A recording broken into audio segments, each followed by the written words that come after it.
안녕하세요. 강신우의 교회음악 강의를 맡아 진행하는 강신우입니다. 찬송 배우기 코너 21번째 예배에서 찬송 선곡 폐회 선곡으로 두 번째 시간입니다. 지난번 강의에서 폐회 찬송으로 선교와 전도의 찬송 가운데 잘 알려지지 않은 찬송을 소개하였습니다. 이번 강의에서는 우리 찬송가에 있는 선교와 전도에 대한 찬송을 소개합니다. 이 찬송들은 잘 알려져 있고 많이 부르는 찬송일 것입니다. 예배를 마치며 부르는 마지막 찬송은 절기 찬송가, 하나님을 찬양하는 찬송, 그리고 선교와 전도의 찬송이 알맞은 것입니다. 선교와 전도에 대한 찬송을 노래하는 것은 세상에 나가 복음의 말씀을 전하고 실천하는 의지의 다짐이기도 합니다. 이 찬송들은 활기찬 곡조로 예배를 마치고 행진하기에 알맞기도 합니다.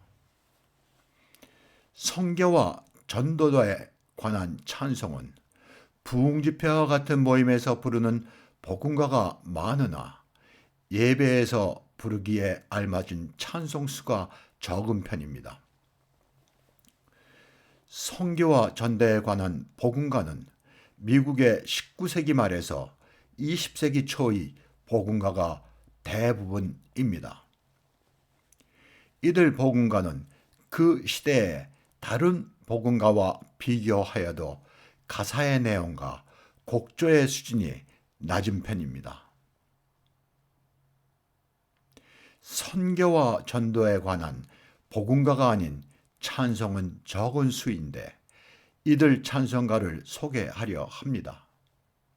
한편으로는 선교와 전도의 찬송으로 분류되지 않은 찬송으로 그 내용이 선교와 전도를 위한 찬송 역시 소개하려 합니다. 복음과 가사의 내용은 직접적이고 사실적으로 그 내용을 이해하기가 쉬우나 찬송 가운데는 그 내용을 이해하고 분류하는 것이 쉽지 않은 것이 있습니다. 지난번 강의에 소개한 오 구원의 주 하나님의 아들이나 오늘 소개할 햇빛을 받는 곳마다 주 예수 왕이 되시고가 그 이해가 되겠습니다. 지난번 보석과 같은 저녁 찬송에서 소개된 존 엘러턴의 주 명령 따라 해는 지고 또 어두운 밤이 옵니다. 역시 저녁 찬송이나 선교와 관계된 찬송입니다. 이렇듯 찬송을 분류하는 것은 쉽지 않은 것입니다. 찬송은 성서의 말씀을 시적 언어로 재구성한 것으로 신학과 교리가 함께하여 이를 이해하기는 쉽지 않습니다. 찬송의 선곡은 어찌 보면 전문성이 요구되는 것으로 찬송의 분류, 색인이 도움을 주어야 하겠습니다. 우리가 흔히 하는 말 가운데 사람들이 좋아하는데 무엇이 문제냐라는 것입니다.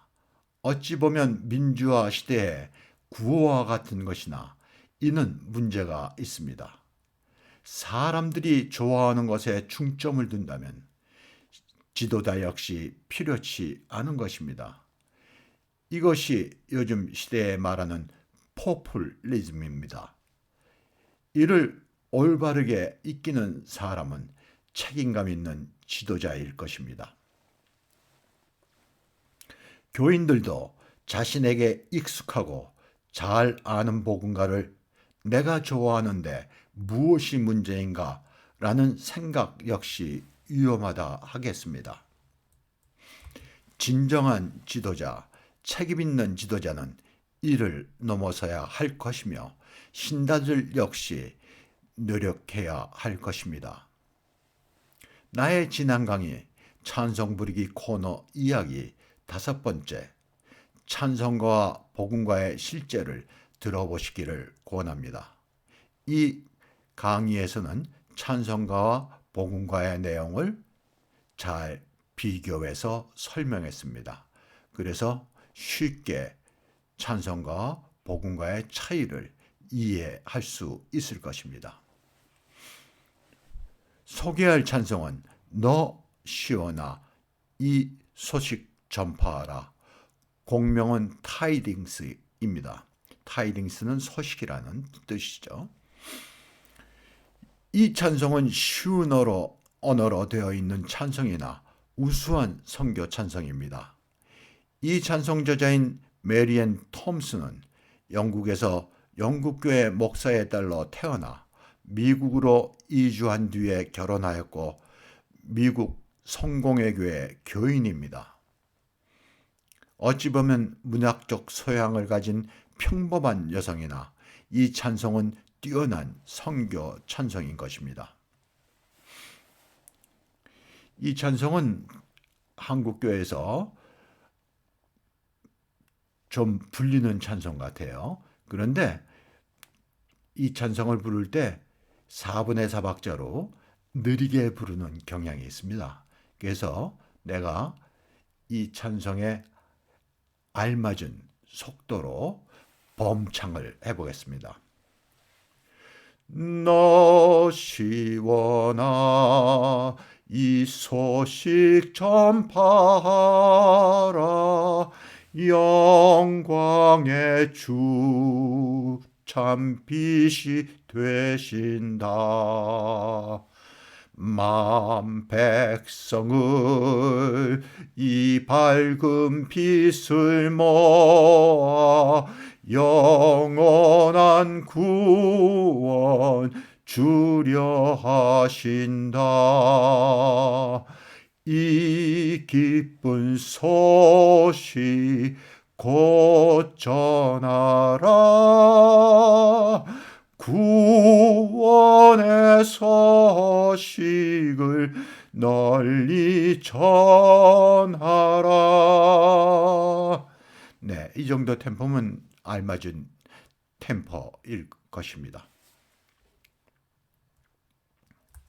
그러면 이 찬송을 성가대 찬양으로 들어보시겠습니다. 이 성가대는 아마 미국의 성공회교회 성가대 같은데 볼런티어 콰이어, 봉사자들에 의한 성가대 같습니다. 네, 평균 연령이 굉장히 높은 성가대인데 아주 이 찬송을 잘 부르고 있습니다.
네, 아는 찬송이라 한 절만 듣는 것으로 하겠습니다.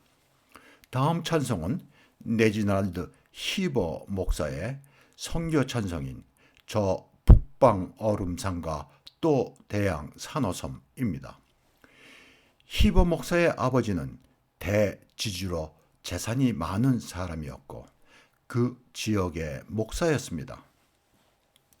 그는 7살에 소크라테스와 플라톤의 대화 가운데 한 부분을 영역하여 어학과 시에 대한 천재성을 보였습니다. 옥스퍼드 대학에 진학한 뒤에 대학의 시 부분의 거의 모든 상을 독차지하였습니다. 그는 어려서 부모로부터 용돈을 받으면 그날 처음 만나는 불쌍한 사람에게 모두 주는 선행을 하였습니다. 그는 목사가 된 뒤에 아버지의 뒤를 이어 자신의 땅에 있는 고장에 16년간 목회를 하다가 인도 칼카타의 주교로 부임하였습니다. 주교로 임명할 때 3번이나 거절했는데 결코 끝까지 거절할 수 없어서 칼카타의 주교로, 개신교에서는 감독이라 그러죠. 칼카타의 감독으로 가게 됐습니다. 그는 가난한 이웃을 도왔고 전염병이 돌아 위험한 때에도 환자를 방문하여 위로하는 일도 마다하지 않았습니다. 인도에 부임하여 3년째 되는 어느 날 더위로 건강을 잃고 41세의 젊은 나이로 생을 마감했습니다.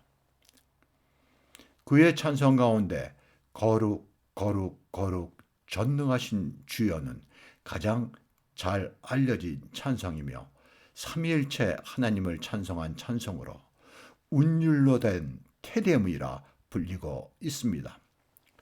테데움이란 말은 하나님을 찬양하라는 뜻인데 성삼위일체 찬송으로 가장 위대한 찬송으로 평가되는 찬송입니다. 이 찬송은 산문시로 되어 있어요. 굉장히 긴 찬송입니다. 그런데 이 거룩 거룩 거룩 이 찬송을 운율로 된 테데움이라 이렇게 불리는 것은 이 찬송으로선 엄청난 명예가 되겠죠. 이 찬송은 대표적인 예배 찬송의 하나이고 삼위일체 주일에 꼭 부르는 찬송입니다. 히버 목사의 저 북방 얼음산과 또 대양 산호섬은 영국이 식민지 정책을 피던 시대의 찬송으로 그 내용이 영적 식민지화 정책으로 오해받기도 하여 일부 찬송가에서 제외되기도 하였습니다. 이 시대의 환경에서 나온 찬송으로 그 내용에 대한 비약이 아닐까 생각되기도 합니다. 해외 선교에 포부를 지녔던 지난날의 많은 선교사들에게 영적 바탕이 되었던 찬송으로 우리 교회와 깊은 관계가 있다 하겠습니다. 한편 십자가 군병들어와 같은 찬송들이 군사 문화와 관계 있다 하여 과거 한국의 일부 찬송가에서 제외되기도 하였습니다. 히퍼 목사가 활동한 19세기는 낭만주의가 꽃피는 때였습니다.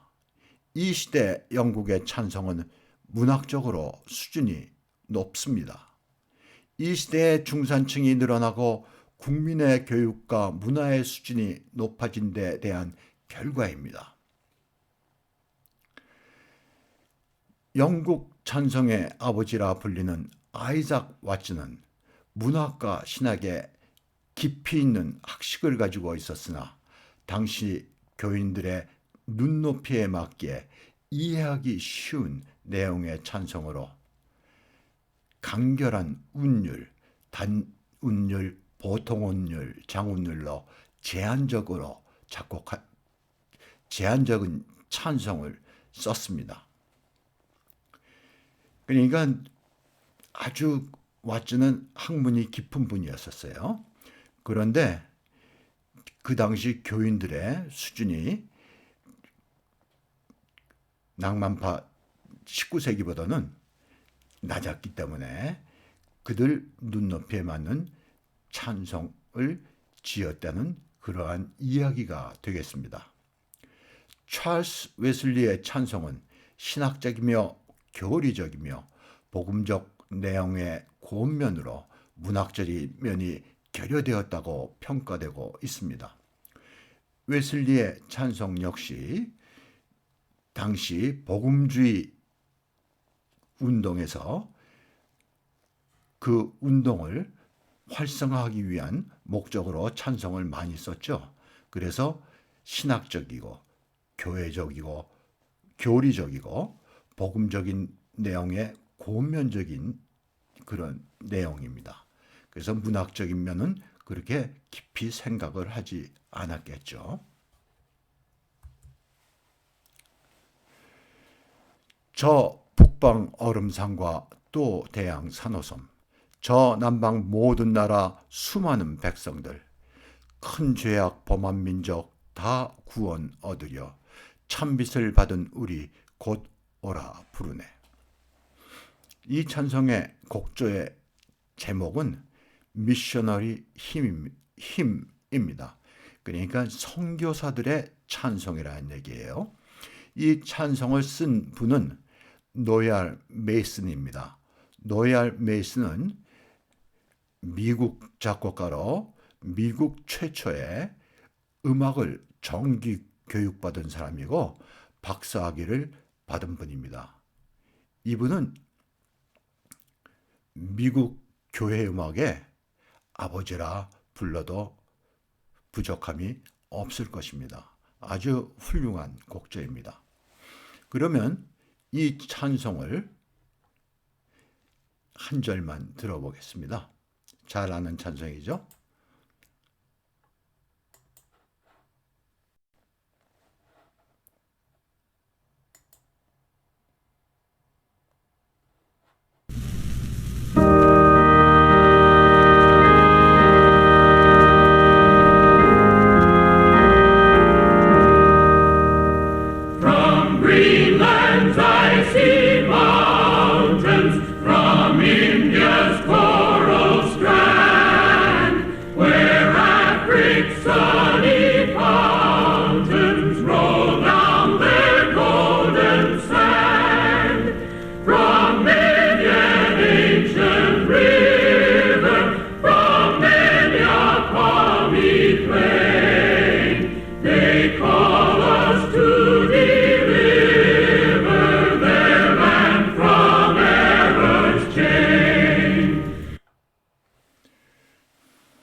네, 끝으로 아이작 와스의 찬송 햇빛을 받는 곳마다 주 예수 왕이 되시고입니다.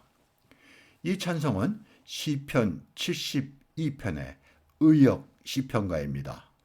의역 시편가는 구약 시대가 아닌 신약 시대로 유대교가 아닌 기독교적이며 복음적인 찬송입니다.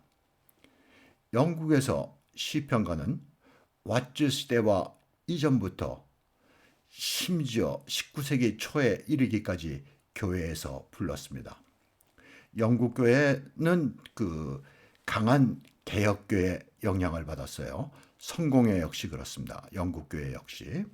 그리고 종교 개혁을 할 당시 루터교회와 같이 마틴 루터와 같은 지도자가 없었어요. 찬송을 이끌어갈 지도자가 없었어요. 그래서 시편가를 주로 불러왔습니다. 그러니까 영국에서 찬송을 본격적으로 부른 역사는 그렇게 길지 않습니다. 19세기 중반 이때부터 본격적으로 불려졌다 할 수 있겠죠. 왓츠 시대의 시편가는 성서의 권위에 버금가는 것으로 이를 의역한 것은 이단으로 처벌될 수 있는 아주 위험한 일이었습니다. 그러니까 왓츠 시대의 개혁교회는 굉장히 엄격했어요. 그래서 성서에 버금가는 이 시편가를 뜻을 바꾼다거나 했을 때는 이단으로 처벌될 수 있는 아주 위험한 일이었습니다. 왓츠는 아주 태어날 때부터 병약했어요.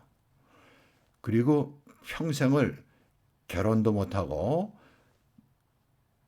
교회 목회도 못했습니다. 그 이유는 너무 병약했기 때문이죠. 그런데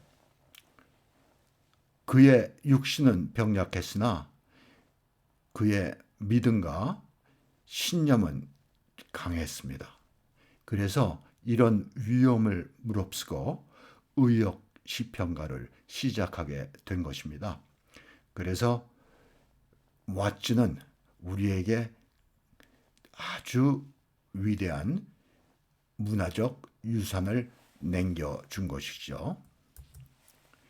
이 찬송은 시편 72편을 바탕으로 한 것으로 다윗 왕이 그의 아들 솔로몬을 위한 기도와 예언인데 이를 의역한 시편가로 우리가 살고 있는 이 시대의 온 세상 끝까지 예수가 다스린다는 내용으로 되어 있습니다.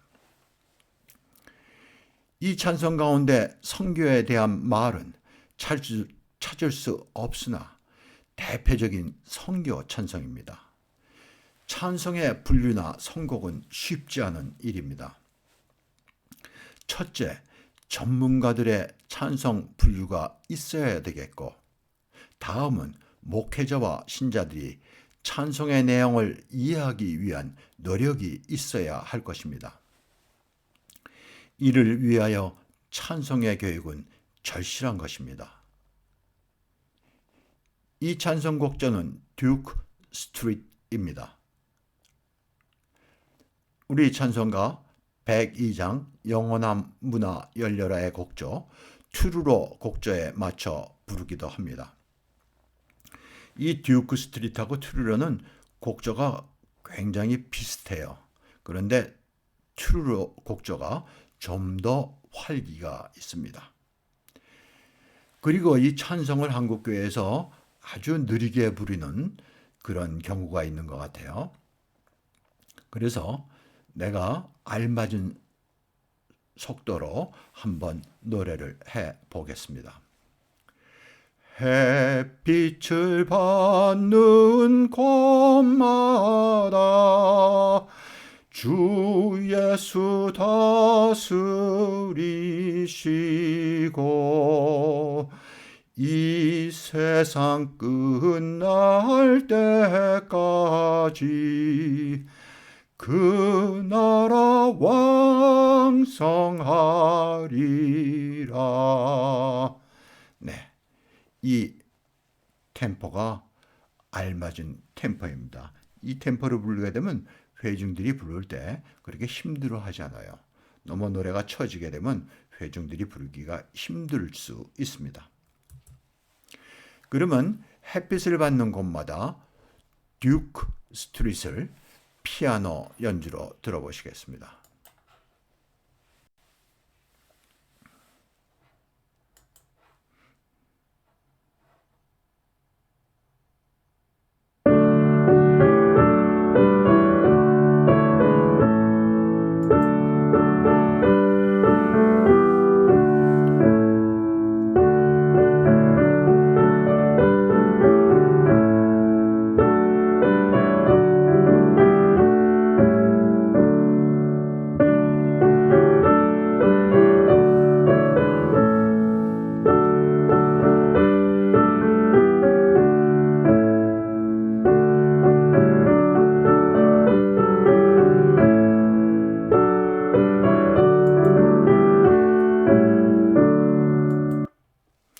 네, 다음은 이 찬송 시에 튜르로 곡조에 맞춰서 부르는 성가대 찬양을 들어보겠습니다. 나는 개인적으로 이 햇빛을 받는 곳마다 이 찬송 시와 튜르로하고 매칭된 찬송을 더 좋아합니다. 이 찬송이 좀 더 힘차고 활기차기 때문입니다.